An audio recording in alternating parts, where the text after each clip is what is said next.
pas vraiment drôle. J'ai vu des choses TikTok, puis des vidéos que les gens faisaient ça, puis je trouvais ça vraiment cool. Je voulais le faire. Donc, salut, c'est Cynthia Coulombe-Bégin. Je vous parle d'un expo solo qui s'en vient dans 2 mois, le 2 octobre à la Galerie Beauchamp Montréal. Je suis en processus de création, puis je voulais vous montrer où je suis rendue avec une œuvre.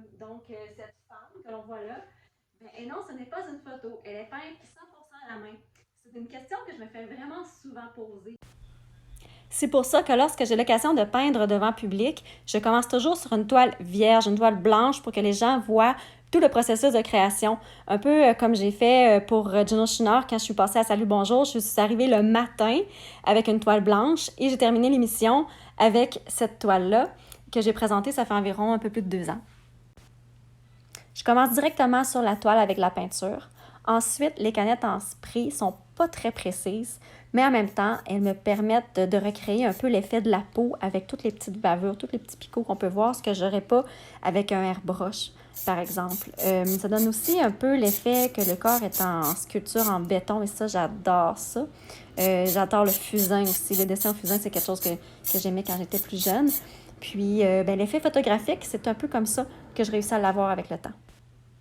Et puis là, on arrive à un point où l'image est complètement floue. On ne voit plus rien. Là, il faut vraiment que j'aie tout retravaillé ça avec mes pinceaux. Donc, différentes techniques de brossage à sec, de brossage avec le plus d'humidité. Mais tout ça, je le fais à la main avec la peinture. C'est sûr que de loin, oui, ça peut ressembler à une photo, mais quand on s'approche de plus près, on voit le travail de la main de l'artiste, on voit les coups de pinceau, on voit que c'est pas très précis non plus. Et c'est pas mon objectif que ça ressemble à une photo parce que pour moi, l'art, ce n'est pas ça. L'art, c'est ce que je fais avec ça. Ensuite, on amène ça où? Comment on transforme l'œuvre? Comment qu'on la met à son image? Et bien, c'est là que le travail, pour moi, le vrai travail artistique commence et c'est à suivre. Le résultat final sera dévoilé à l'expo.